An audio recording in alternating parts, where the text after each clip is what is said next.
Okay, I'm going to go ahead and get started. My name is Deb Weiland, and I am with CMS, and I work with the Division of Chronic and Post-Acute Care.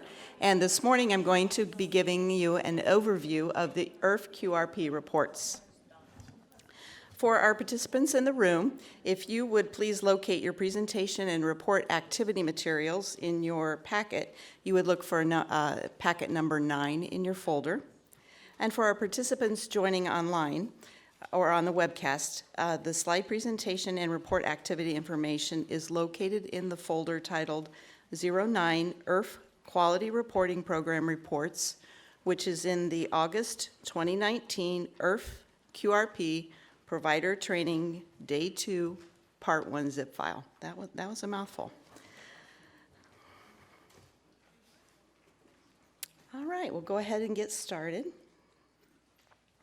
Included in your packet are 3 slides that identify the acronyms that are utilized in this presentation, as well as the definitions of those acronyms. So I would encourage you to refer back to these slides should you have questions about the acronyms as I'm reviewing the presentation. Following completion of this training, it is my hope that you'll be able to identify the types of quality measures by data source, that you'll be able to describe the key IRF QRP reports and how to utilize them for your quality improvement analysis, and to be able to navigate the IRF Compare website. This slide shows us the 3 types of IRF QRP measures by data source. As you can see, we have the assessment-based measures, which are calculated using the data submitted in the IRF PI assessment, the CDC NHSN measures, and the Medicare claims-based measures.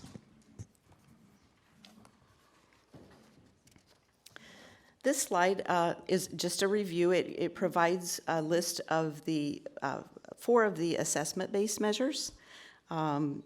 You can see that on the slide, not only are the measure names listed, but you can see that there's a column for the data collection start date, meaning the date that the IRF PI started collecting data for that measure, as well as the public reporting date. Most of the dates are identified. You have some measures that are currently being publicly reported, and some coming up in the future. This slide is the second set of assessment-based measures, and similar information is provided in that table. And here are the 3 CDC NHSN measures. And finally, the claims-based measures. So I'm sure that you're all very familiar with these as you have been using your reports and so forth. I'd just like to give a reminder about the discharge to community measure. While this information was also provided during yesterday's overview of the IRF QRP and changes to the IRF PI version 3.0, this slide and the next will reiterate the change to the discharge to community measure and the potentially preventable readmission measure. So as previously mentioned, CMS has refined the method by which providers are assigned to the performance categories so that this aligns with the potentially preventable readmission measure for the IRF QRP and the hospital-wide readmission measure for the inpatient QRP. In the enhanced measures, CMS has refined the method for assigning providers in the performance categories, which indicate their level of performance compared to the national rate. For example, there's been refinement to which categories the IRFs would fall for in the no different than the national rate, better than the national rate, and worse than the national rate. The change to this measure was first included in the June 2019 Provider Preview Report, and it will be subsequently reported on the IRF Compare website in September with the September 2019 refresh.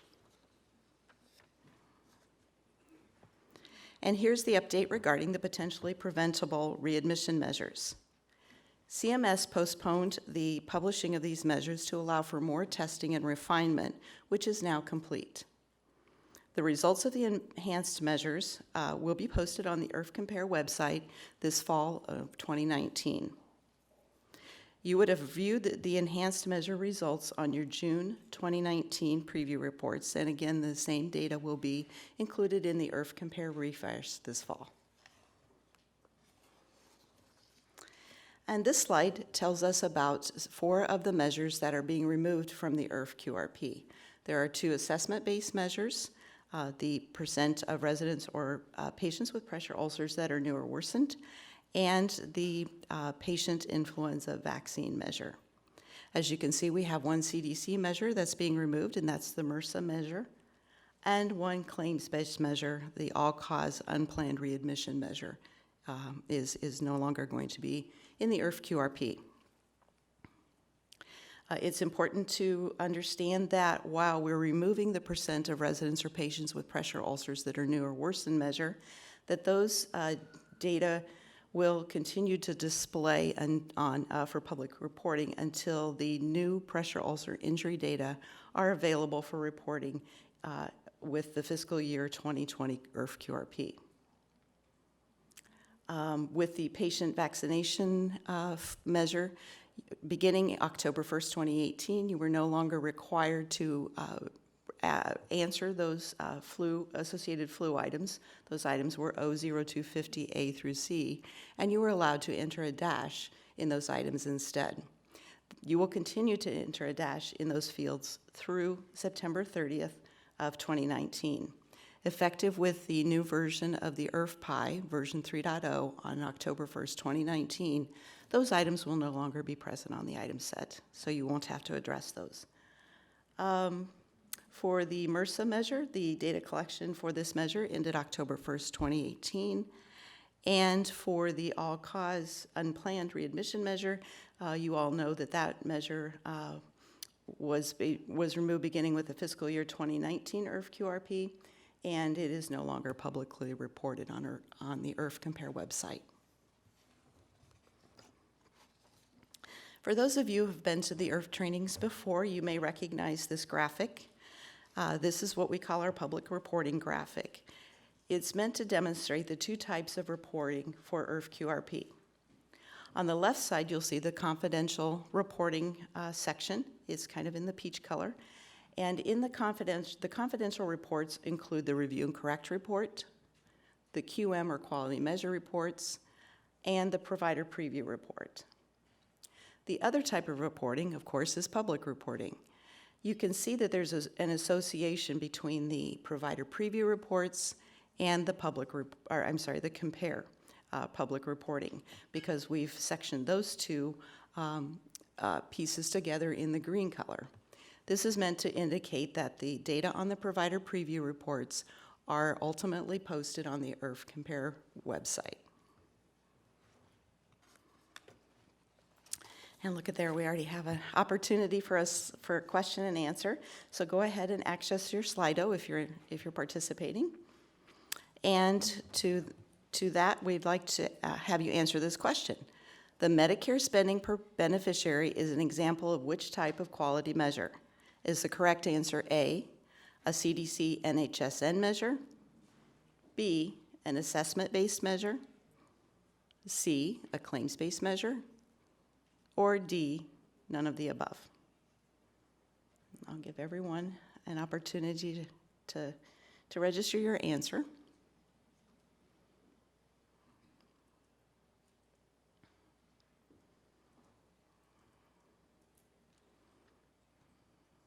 And it looks like our responses are slowing down a bit. Give it just another moment. But it looks like overwhelmingly folks are selecting letter C, a claims-based measure. Why don't we go ahead and check for the answer? And that is correct. The MSPB, or Medicare Spending Per Beneficiary measure, is a claims-based measure. Now I'm going to spend a bit of time and just provide an overview of the reports that are available in the IRF QRP. As we can see here, there are the 3 types, and I'd mentioned them previously: the review and correct, the QM or quality measure, and the provider preview report. Let's begin with the review and correct report. So the review and correct report are user-requested on-demand reports. They're available currently in the CASPER reporting application, and I'll just pause for a moment with a caveat to say that right now you're going to get all of your reports for IRF QRP in the CASPER reporting application. When the iKey system is live on October 1st, you will then obtain these same type of reports from the new system. So just saying that caveat. So let me tell you what a user-requested report is. That is a report that you can run at your leisure whenever it is beneficial to you. This is not a report that's automatically created and put into your shared folder in CASPER. You have the ability to modify your report criteria or your end date selection as you wish to do so. These review and correct reports are confidential reports, as I said previously, and they provide the quarterly and cumulative performance rates for the assessment-based quality measures only. This report does not include the CDC or claims-based measure data. This report will display data for the 4 most recent quarters. When a new reporting quarter is added to the report, the oldest reporting quarter is dropped from the report, and that's what we call a rolling quarter functionality. This report will display observed or raw results only. The risk-adjusted results are not displayed on this report. It's important to know that the data for this report are updated or refreshed weekly, so there's weekly calculations that run to refresh those data, and those calculations will include any assessments for those reporting quarters that were submitted since the last time that the calculations were run. When the reporting quarter ends, the data for that reporting quarter are available on the review and correct report the next day. So for example, the quarter 2 reporting quarter ended June 30th. So on July 1st, that reporting quarter data were available on the review and correct report. So as soon as a reporting quarter ends, the very next day, you'll see it on the review and correct report. You all know that the data correction deadlines display on the report so that you have an idea of your time frame in terms of when you can submit or correct your data. And the data correction period of open or closed is also displayed. So that makes it very easy to identify whether the submission of additional IRF-PI records would be included in the measure calculations. Here's a reminder, and I'm sure you've seen this table in the past as well, but let's just walk through this again. This is a table of the data submission deadlines. Remember that the final deadlines for the IRF QRP are based on the quarterly data collection timeframes. All IRF-PI data must be accepted into CMS's national database prior to the final submission deadline in order to be included in the measure calculations. So let's take a moment and look at the chart more closely. As you can see, the chart contains 3 columns: the calendar year data collection quarter, the data collection submission QRP column, and the quarterly review and correction periods.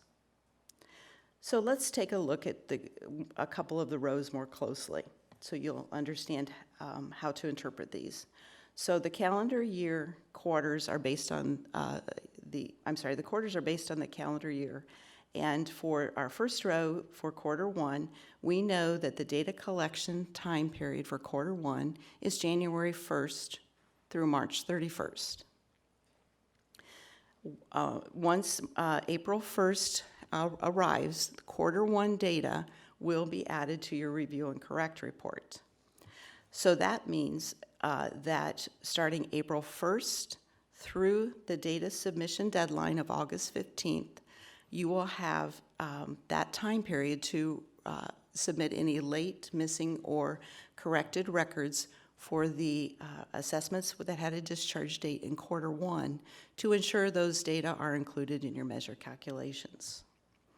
And just as a reminder, the data submission deadlines of August 15th, November 15th, February 15th, and May 15th are 4.5 months after the end of the data reporting quarter. So following that same convention, if we look at the row for quarter 2, you'll see that the data collection timeframes are April 1st through June 30th.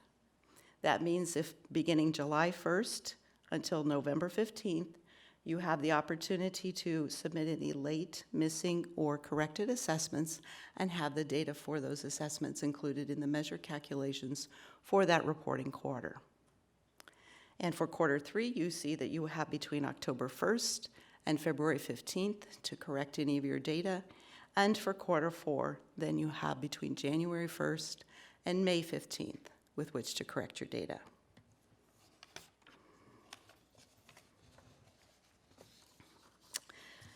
Many of you who have run these reports already have probably noticed that there was some enhancements made not only to the report, but to the functionality that's available when you request the reports. So beginning April 1st of this year, there were several enhancements to the Review and Correct report. And we did hear during the CMS Wants to Hear From You session yesterday that you did wish for additional functionality, and the report that was made available in April did accommodate that additional functionality, or at least some of what I heard anyway. So as you notice now, the big feature is that the patient level data has been added. And so now you're able to identify the patient records that were included in the particular reporting quarter and identify whether that patient stay or record triggered or didn't trigger the measure. You also would probably have noticed that there's been sorting capability added so that if you would like to, you have capability to sort the data how you wish. For example, you could sort by the discharge date, the admission date, patient last name, or patient first name. You can also sort by the patient status, which means that you can sort the data on the report based on whether the patient stay triggered the measure, did not trigger the measure, or was excluded from the measure. Another big feature, you can also request the report by measure. The default, when you run the report, the default is to include all measures in the report. But you can certainly request the report for one or more measures based on your particular needs. In addition to the patient level data that's displayed on the report, when you request the report, and we'll look at the report screen in a moment, the submission screen, when you request the report, you will have the ability to either include or exclude the patient data. So you don't always have to have the patient data if you're just looking for your aggregated results, your facility aggregated results. You also have the ability to request a comma separated values file or a CSV file. Some users like to have the ability to use the CSV file because they can sort and manipulate the data to suit their needs. And here's a snapshot of the Enhanced Review and Correct report. You'll see that the facility level results display near the top of the report, and this is customary to the older report as well. Of course, above that still is the facility identifying information and the reporting period information. Looking further down then beneath the facility identifying information, you'll see that the measure name displays. And beneath that section is a table legend section. Now the table legend section contains sort of a key to using the report. So with the symbols that are displayed in the grid of the report, we wanted to be sure that you understood the definition of those symbols so you could interpret the results of your report. So let's just take a quick look at the facility level results. I'm sure that these look familiar to you, but on the left side, you will see that the information about the reporting quarter, the CMS ID, which is a unique ID assigned to the measure, the start and end dates of the data collection time periods, and the data correction deadline date is displayed there. And as I mentioned earlier, you'll also note that the data correction period as of the report run date is displayed. So it will identify whether that reporting quarter, you're able to submit additional assessments or corrected assessments for that reporting quarter and have them included in the calculations. And so if the value is open, that's an indication that the submission of those assessments would be included. Now, to the right, you'll see the three columns that are your facility results. So the first column is the number of, sorry, it's a little small for my my eyes, but it's the number of IRF stays that that triggered the measure. So that's really your numerator. The second column is the number of stays that were included in the denominator, and the final column is the facility percent. Now remember, I said that the review and correct report does not display risk-adjusted values, so that facility percent is simply an observed or raw value. And then beneath the facility level data table is the patient level data table. So that's the new information that we put on the review and correct report.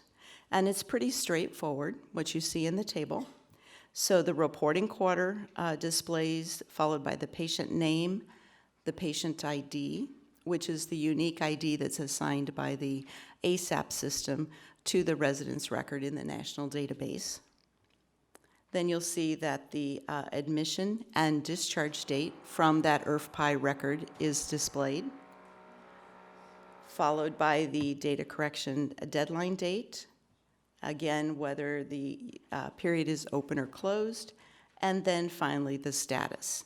Now, the status column indicates to you whether that patient stay was included in the measure results or not. And I'm going to go ahead and forward on. Here's a closer look at the patient level results. It's a little easier to see. So you can see in this particular example for the report that was run, all of the statuses were NT or not triggered. So when you see an NT, that means that the measure was not triggered. When you see an X, that means the measure was triggered. And to go along with that, I want to give you a little additional information about those symbols, the X and the NT.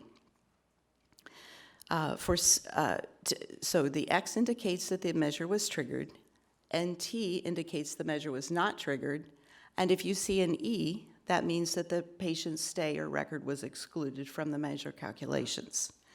Of course, I'll just take a moment and put a plug in for the measure specifications. We encourage all of you to download and become familiar. Take a look at the IRF QRP quality measure specifications. Those are available from the IRF QRP webpage, and it really helps you understand when your patient stay will be included in the measure or not. So do take a look. If you haven't familiarized yourself with that file, it's very informative. So for some measures, it's positive when the patient stay is triggered, so when the measure is triggered for the patient. Two examples of those measures that would be a positive thing would be the admission and discharge functional assessment and a care plan that addresses function, and the DRR, or drug regimen review measure. These are what we call desirable outcome measures, meaning something that we want a positive effect, something we want to have happen.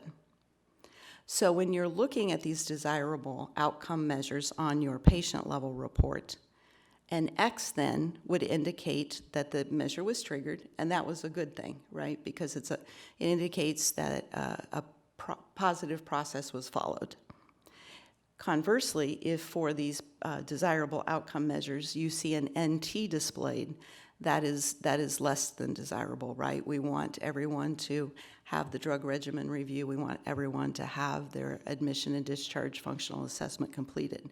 So if you see an NT displayed for the desirable outcome measures, then that is something that you would want to monitor for and evaluate and adjust to going forward to make sure that all of your patients meet those desirable outcomes. For other measures, such as the pressure ulcer and injury measure or the falls with major injury measure, these are measures that you would want to have them not triggered, right? Because they're negative events. You don't want your patients to have either of these events. So when you're looking at the legend, the values that display in the grid of the report, the X and the NT, you sort of have to switch the way you're thinking about those values for the undesirable measures. So the undesirable measures would be like the falls with major injury or the pressure ulcer and injury measure. For these undesirable outcome measures, the X, if an X displayed for one of your patient stays, this would indicate that that negative event occurred. There was a fall with a major injury, or your patient sustained, had a new or worsened pressure injury or ulcer during their stay in your IRF. Conversely, if an NT displays in the grid for these undesirable outcome measures, that's a good thing, right? That means that an undesirable event did not occur for your patient during their stay in your IRF. All right, let's take a moment and talk about the quality measure reports. The quality measure reports are also what we call confidential feedback reports. Remember, they were in that graphic. These are also user-requested reports at your leisure. You can define the criteria when you request the report and customize it to your needs.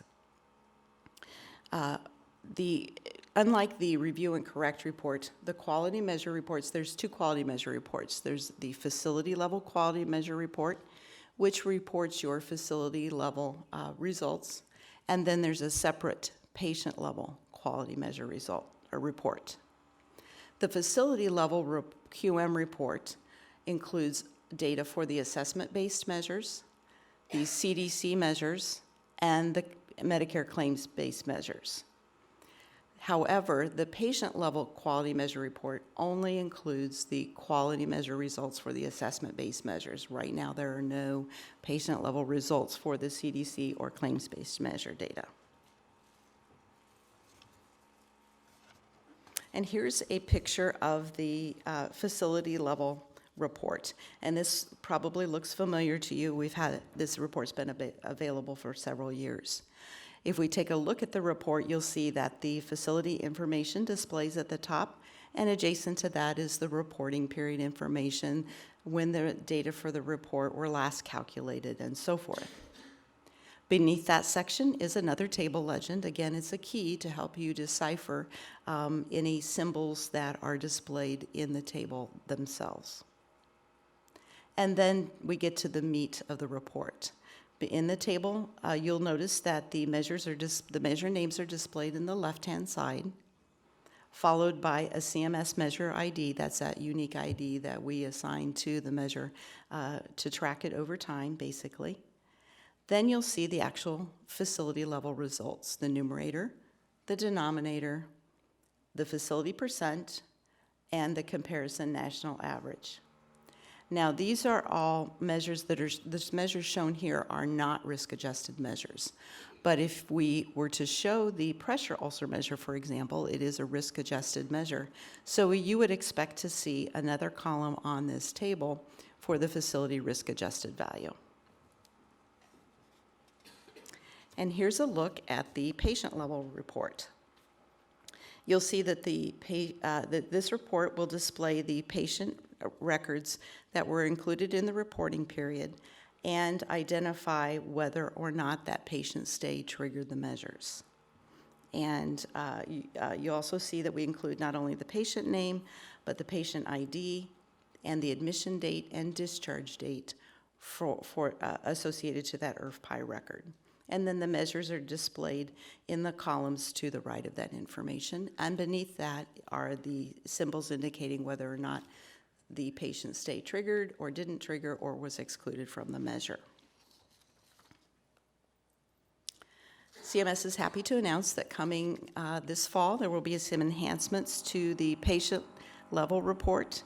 And on this slide, we've included an example of the what changes you could expect to see with this falls with major injury measure.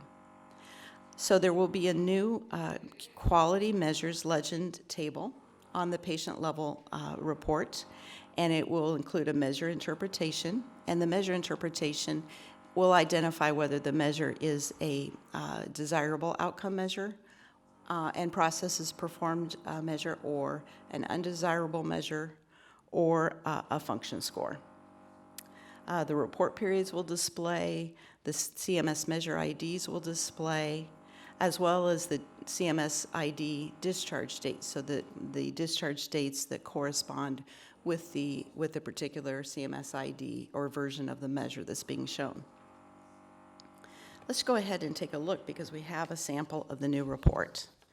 And hopefully this will make it easier to read and more consolidated as you're looking at the measures at the patient level.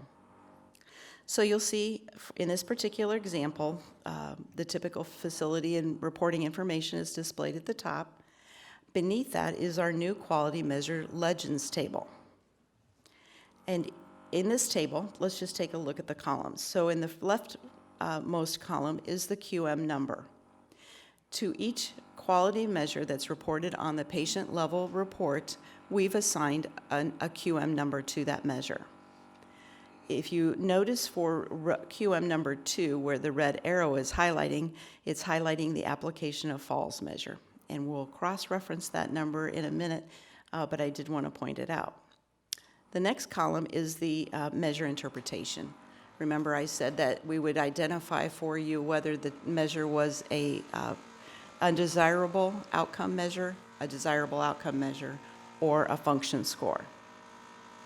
The next column is the report period, and that's the time frame for which the data for those measures are being included, the CMS ID, and the CMS ID by discharge date.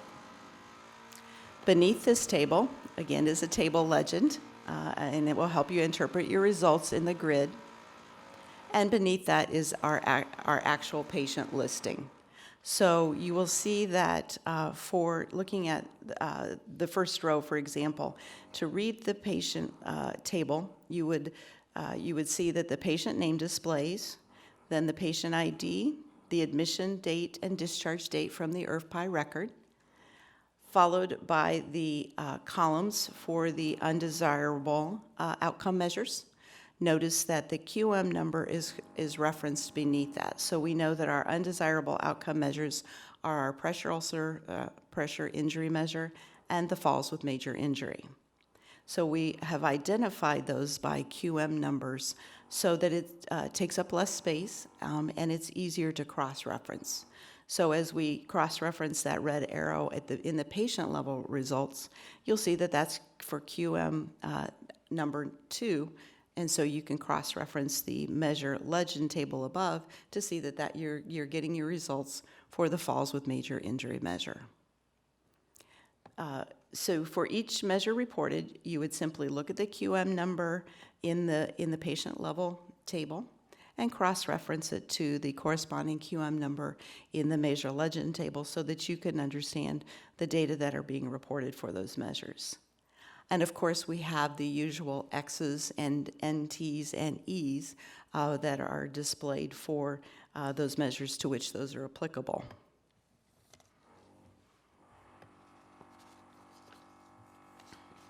Just some helpful reminders about the quality measure reports. Unlike the review and correct reports, whose data are updated weekly, the data for the quality measure reports are recalculated or updated on a monthly basis.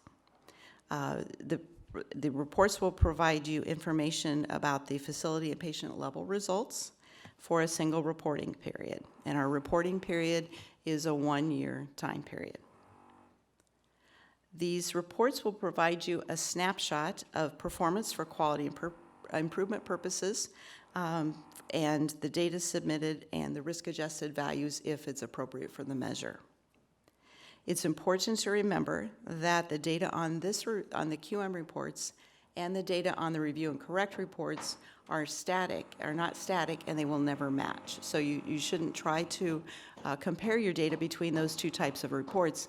As you can imagine, because the data calculation frequency is different, it will never match. So we just always like to remind you of that.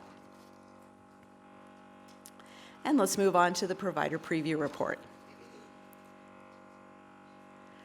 Unlike the review and correct and the quality measure reports, which are user-requested reports that you can run at any time you desire, the provider preview report is automatically generated and stored in your provider's shared folder in the CASPER reporting application. There is no report criteria that you can manipulate to request this report. It's simply created for you and made available to you.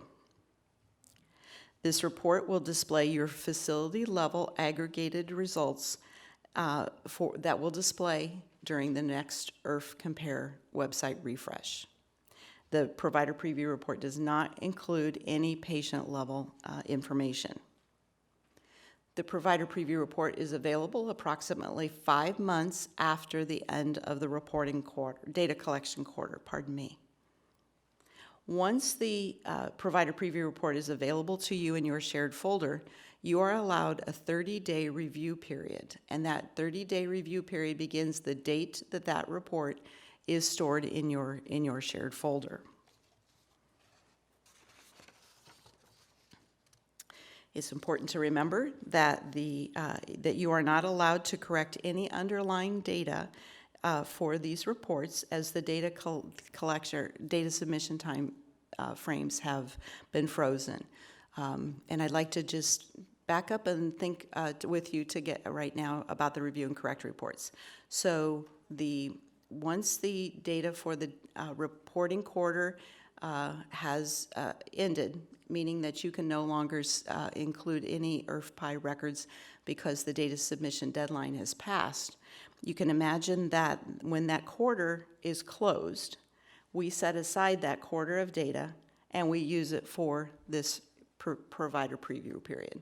So we would accumulate 4 quarters of those data from the review and correct report, and eventually it gets onto the provider preview report, and then subsequently on the Compare website. It's important to remember that all corrections must be made prior to the applicable quarterly data submission deadline in order to be included in the measure calculations. If the data correction deadline has passed, you will not have the opportunity to request correction of the underlying data for those measures. So CMS strongly encourages you to review the data about your facility when you get your provider preview report. If you have questions related to the data on the report, you may contact the CMS Public Reporting Help Desk at irfprquestions@cms.hhs.gov. And as you can see, we've included the email address for you. You will notice if you were to look at your provider preview report simultaneous to looking at the IRF Compare website, you would notice a couple of differences. And one of those is that the order of the measures that display on your provider preview report may not be the same order in which those measures are displayed on the Compare website. Secondly, you would notice that the titles that are listed on your provider preview report are not the consumer language titles that are posted on the IRF Compare website. If you would like to see the crosswalk between those two titles, the titles that are displayed on your preview report and the titles that are displayed on IRF Compare, you can access a crosswalk file from the IRF Compare website so that you can compare those together. And here is a sample of the IRF Provider Preview Report. Now, there was an enhanced version of this report produced in June. The enhanced version displays the same type of data. It is that we've changed up the display a bit. So rather than displaying all the reporting periods at the top of the report, as you see here, we are now displaying the reporting periods with each individual measure. So it makes it a little easier to understand if there's a difference in the reporting periods to which reporting period those measures belong.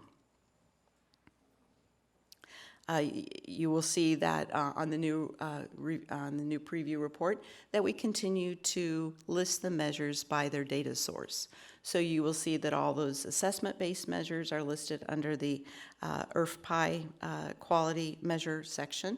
The CDC and HSN measures are listed in that appropriate section, and the Medicare claims-based measures are listed in the Medicare claims-based measure section. You will also continue to see the table legend, the footnote legend, and important notes at the bottom of your preview report. So we have a few tips about the provider preview report. These reports are automatically refreshed or provided to you quarterly. And again, these are not reports that you can request on your own. Your facility is allowed a 30-day review period once the report is made available to you in your shared folder.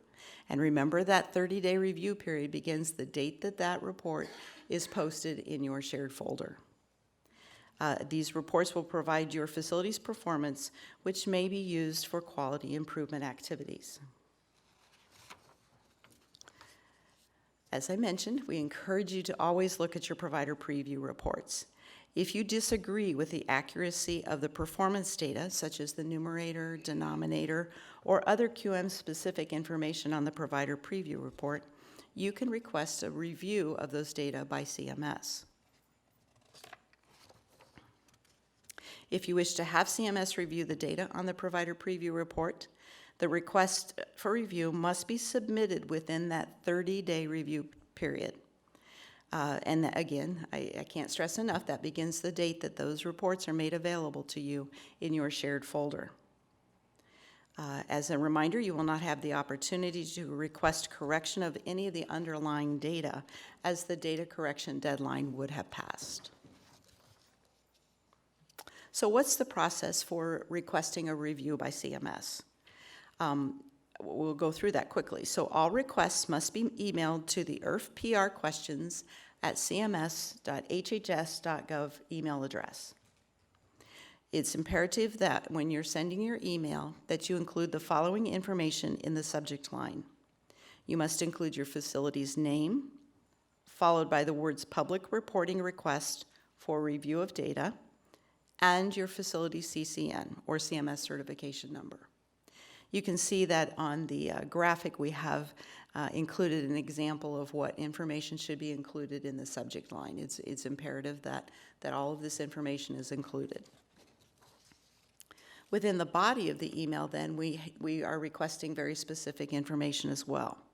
You must provide, again, your CCN, your business name, your business address, the Chief Executive Officer or CEO designated representative and their contact information, including their name, email address, telephone number, and physical mailing address. You must include information supporting your belief why the data contained within the provider preview report are erroneous.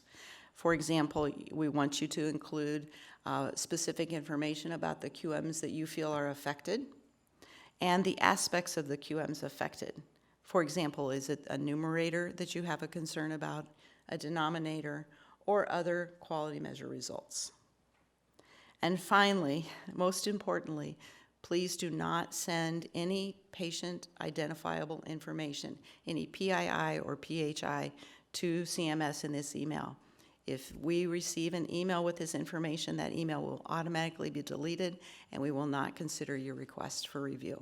So it's very imperative that you not send this information.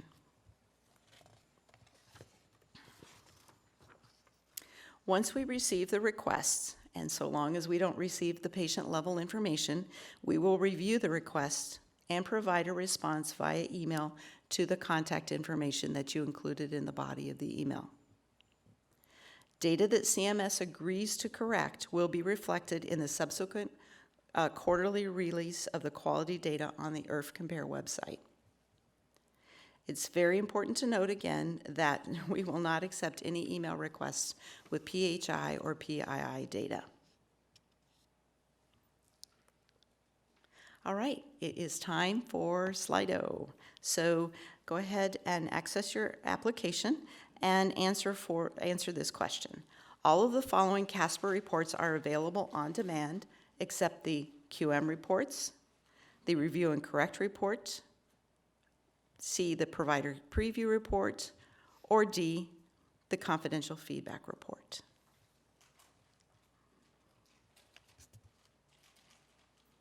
We're getting good responses, strong responses.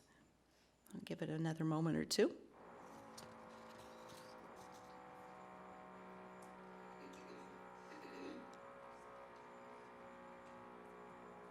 Okay, I think our responses are slowing down. Let's go ahead and check on the correct answer. And great job. The correct answer is C. The provider preview report is the only IRF QRP report that is not a user-requested report. Our next question, which reports provide both facility and patient-level data? Is the correct response A, the review and correct report, B, the provider preview report, C, the QM reports, D, both A and C, or E, all of the above?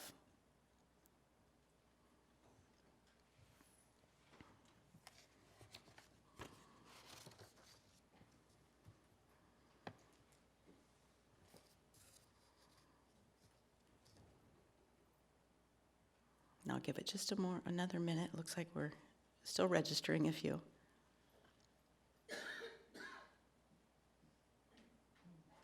Okay, it looks like we have a strong standing on the QM reports as the correct response. Let's go ahead and take a look. And unfortunately, the QM reports is not the correct answer.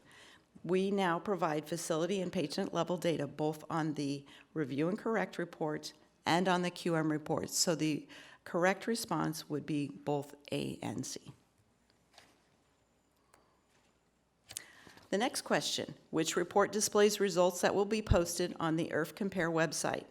Is it A, the provider preview report, B, the QM reports, C, the review and correct report, or D, the confidential feedback report?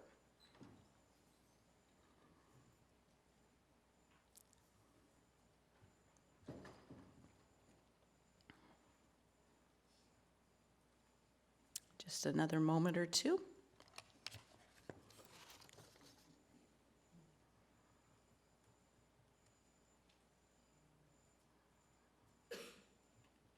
Okay, it looks like things are slowing down. Let's go ahead and take a look at the correct answer. And the correct answer is A, the provider preview report. The data on the provider preview report are those data that will be included in the next refresh of the IRF Compare website. Great job. All right, we're going to switch gears a little bit and just really quickly review how you would obtain these reports in the CASPER reporting application. This page likely looks familiar to many of you. This is the Welcome to the CMS Key Systems for Providers webpage. This is the webpage where you will access the IRF-PI submissions link to submit your IRF-PI data to CMS, but you'll also see highlighted in the red circle the CASPER reporting application link. Selection of the CASPER reporting link will take you to the CASPER reporting login page where you will enter your keys, user ID, and password credentials, and then you will arrive at the CASPER homepage. Now, to access the user-requested reports, you would simply select the Reports button as highlighted in red, and you would arrive at a page that lists the CASPER report categories. Since we're focusing on the Quality Reporting Program reports today, you'll see that that's the category that we have highlighted. You could also select the IRF-PI provider reports if you wanted to get AIR-type reports and so forth. But for today's purposes, we selected the IRF Quality Reporting Program link, and you'll notice that a list of the IRF QRP reports that we have just reviewed are available for your selection. Now, because we had recent enhancements to the review and correct report, I promised that we would take a look at the CASPER report submit page. So here is the page that would allow you to define the data that you would like to have returned on your review and correct report. So selection of the end date is not new. That hasn't changed. When you select your end date, the quarter end date, the corresponding begin date will automatically be populated for you, so you don't have to make an adjustment with that. Notice the next section down is for the quality measures. You'll notice that that box of quality measure names is all blue. They're all blue because they're all selected by default for you. Should you wish to run the report for fewer quality measures or specific quality measures, you would simply do your control and click and pick the desired measures that you would like to receive data for in your report. If you would like to receive the patient level results in addition to your facility aggregated results, you would select the option for the patient level results in the checkbox. And if you wish to receive the CSV or comma separated values file of all those same patient level results, you could do so by selecting that checkbox. Remember, I said that you could filter your report by status. If you wish to have your report only return patient stays that triggered a particular measure, for example, you could select the triggered option only. If you wanted to see those persons who did not trigger perhaps your DRR measure, you would select the DRR measure from the quality measures box, and followed by the not triggered option, and then that would give you a subset of the results. Or you could request your report for any of the stays that were excluded from the measure calculation simply by selecting the excluded option. You can see that the reporting quarter, you can modify your reporting quarters as well. Again, if it's all blue, that means that all of those values are selected by default for you, and you can simply adjust to the particular options that you would like by clicking on the options within the list. Beneath that, you will see that there is a data correction status. So that will identify those quarters that are open, closed, or both. And the very last drop-down box allows you to sort your data. Remember, I said that you could sort your data by the discharge date, admission date, patient last name, patient first name. So you can modify this or customize this report to make it easiest to read or interpret. Once you submit the report query request, you'll see that your report returns in your My Inbox folder. And in order to access that folder, you would simply select the Folders button in the top menu bar to get to your My Inbox. Once you click on or select the report name link, your report will display for you. Now, your provider preview reports, because they're not user requested, they are automatically generated for you. You will locate those reports in your facility's non-VR or non-validation report shared folder. So if we look at the folder list, you'll see that there is a My Inbox, and there is a shared folder that ends in the initials or letters VR for validation report. And then there is another shared folder that does not have the initials. So if you're looking for your validation reports, you would look in the VR folder. If you're looking for your preview reports or other communications that are automatically provided to you, you would look in your plain shared folder or your non-VR shared folder. CMS encourages you to refer to the CASPER Reporting User's Guide should you have questions regarding the user-requested reports. And you can see that we've included the information about accessing that user guide on this slide for you. It is available from the Welcome to the CMS Keys Systems for Providers webpage, where you access the CASPER reporting link, and this user guide is also available on the QTSO website.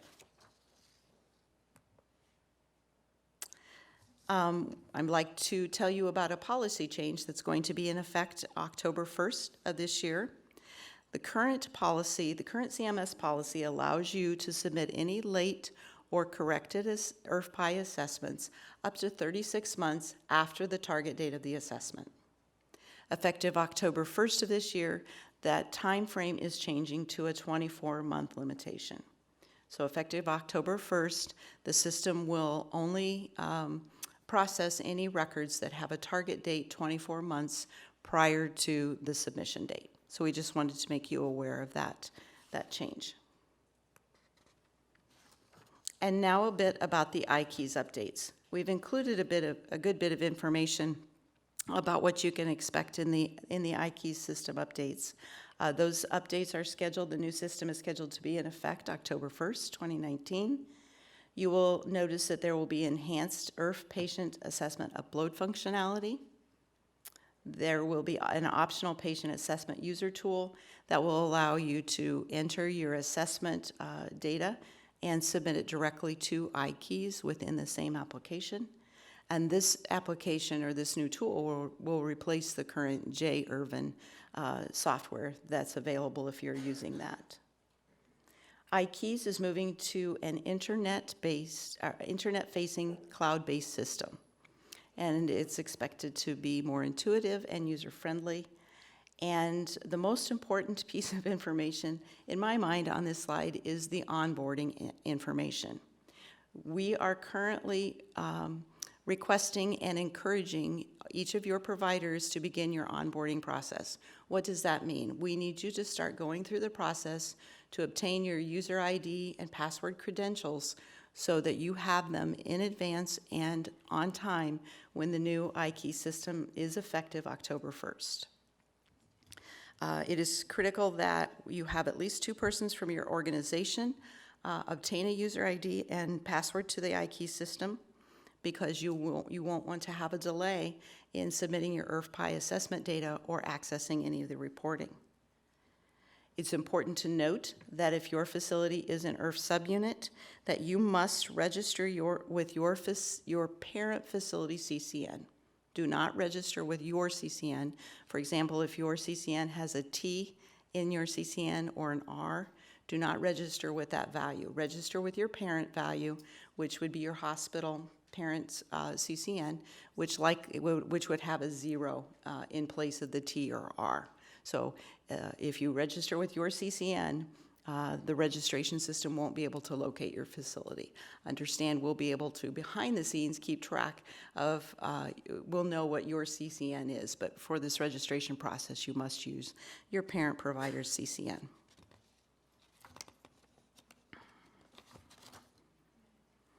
And finally, oops, sorry, that's okay, we'll talk about this. If you have any questions about the onboarding process and getting your user ID and password information, please contact the QTSO Help Desk.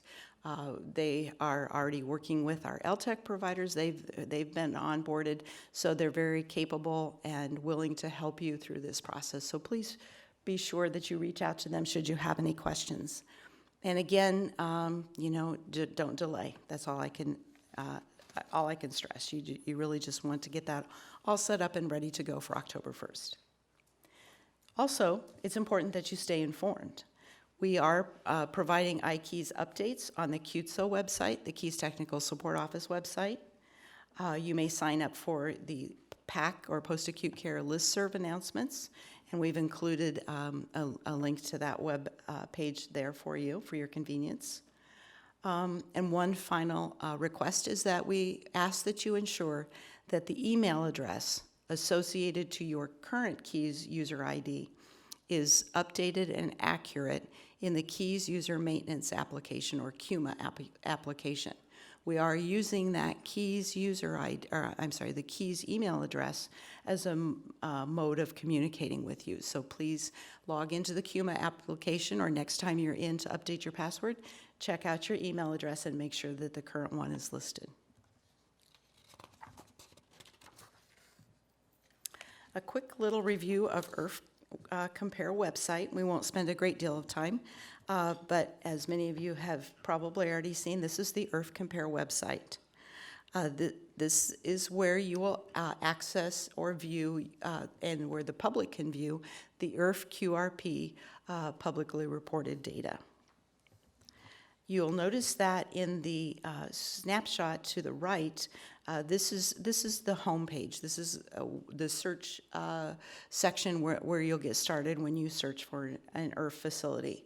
Notice that you could search for an IRF facility by zip code, city and state, or by state alone. We've included a link to the IRF Compare website for you, or you could simply do an internet search by Medicare.gov Inpatient Rehabilitation Facility, and that search would get you to the IRF Compare website as well. We would encourage you, once you arrive at the homepage for the IRF Compare website, that you do bookmark the website so that you can return to it easily without having to search each time. Once you perform a search, you'll see that a list of the results that match those search criteria will display. You can see that there are facilities listed along the left-hand side, and a map identifying the location of the facilities for you as a visual on the right-hand side. In order to view the results for a facility, you can simply select the facility name, and you will be able to advance down to a page where you can actually view the quality measure results. Now, this is just a condensed snapshot, but you could expect to see that while you're only seeing the pressure ulcer measure link displayed here, all of the measures that are publicly reported would be available for selection. You have the option to view those quality measure results in a table format or in a graph view if you'd prefer to look at it in that way.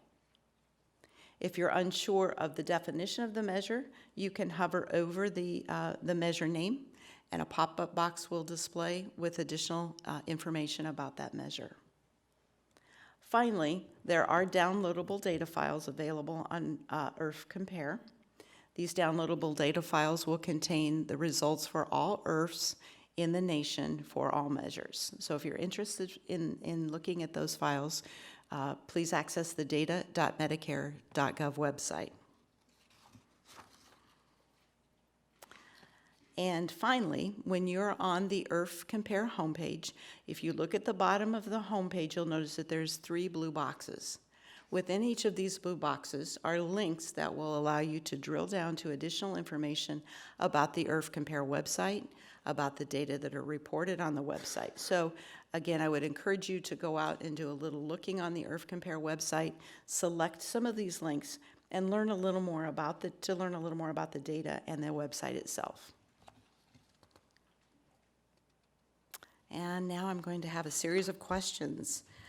So the first question is, the IRF IRF QRP reports reviewed can all be accessed through, is it A, the Automated Survey and Processing Environment, or ASPEN, B, National Healthcare Safety Network, or NHSN, C, Quality Improvement and Evaluation System, or KEYS, or is it D, Certification and Survey, Provider Enhanced Reporting, or CASPER application? And we have a good number of responses already. I'll give it another moment or two.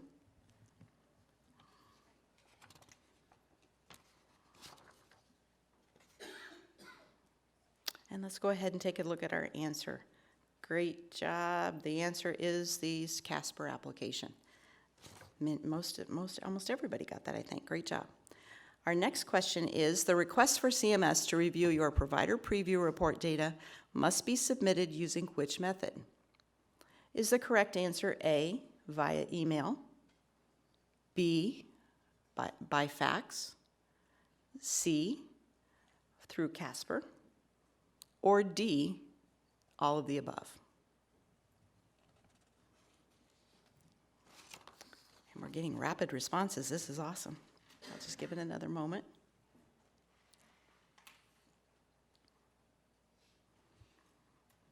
All right, let's take a look. Great job, that is correct. Any requests for CMS to review your data on your provider preview report must be submitted to us via email. And we've included the IRF PR questions at cms.hhs.gov email address for you again on this slide. And the next question, the provider preview report provides a blank preview period prior to public reporting. Is the correct answer A, a 15-day preview period, B, a 30-day preview period, C, a 60-day period, or is it D, a 90-day period?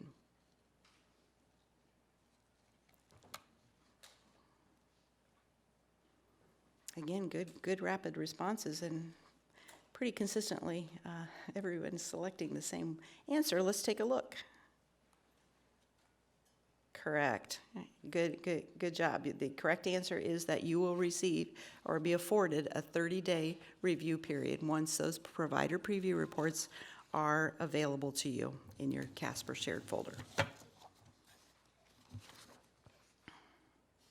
And now we've come up until a time where you can have a little interactive activity at your table. We're going to have you perform a report activity.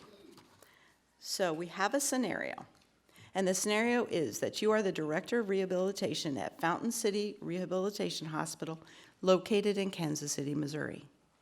On a regular basis, you access, analyze, and use CASPER reports to support your facility's quality program. During your comprehensive review of the facility-level quality measures report, you identify an opportunity for improvement. So your activity instructions are to work in groups at your table to review the sample CASPER reports that are available either online for our webcast attendees or in your folder.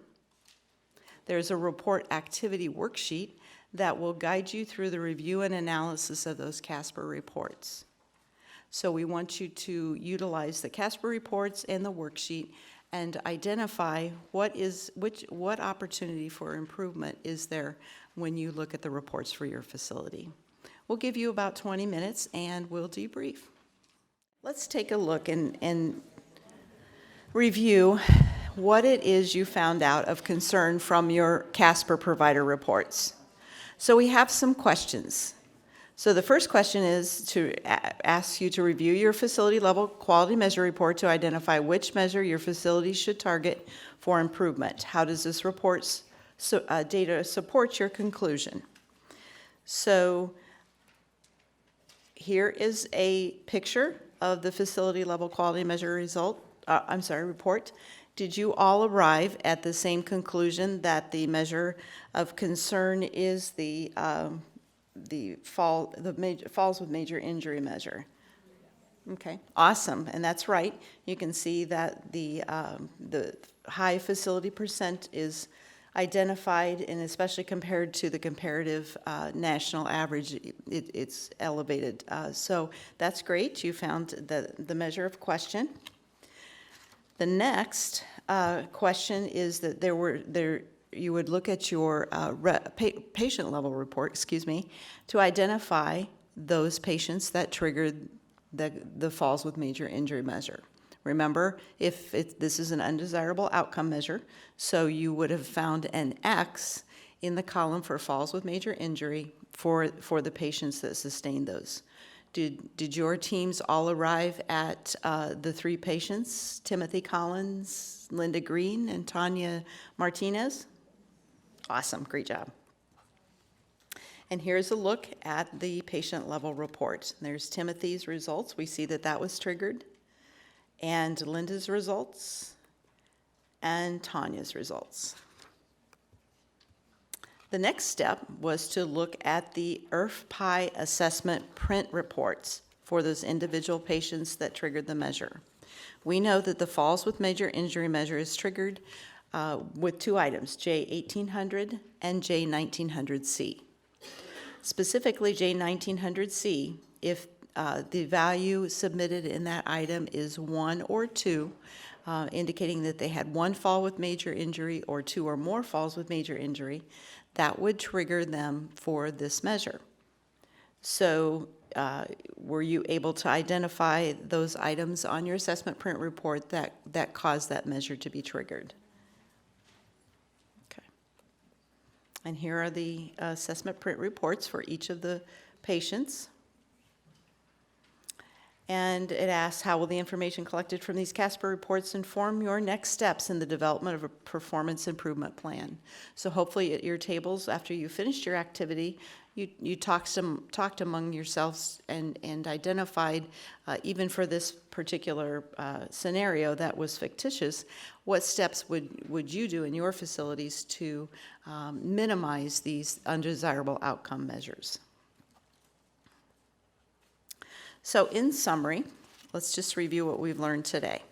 There are 3 types of IRF QRP quality measures, and they are based on 3 different types of data sources. The assessment-based data, which is calculated from the IRF assessment, the claims-based data measures that are calculated from the Medicare claims, and the CDC NHSN measures. And those are those data that you submit to the CDC through the National Healthcare Safety Network. There are 3 IRF QRP user-requested reports available. Two user-requested reports available to you in CASPER. Those are the review and correct report and the quality measure reports. And of course, the provider preview report is accessed in CASPER, but it is not a user-requested report. That is automatically generated for you.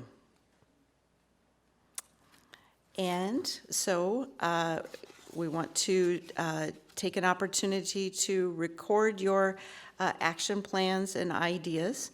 I know Bridget is going to take over about sharing your action plan and ideas, but I do want to just remind you, if you have questions regarding this presentation, please do submit those, and we will answer your questions and provide a response. Thank you for your attention. You did a great job.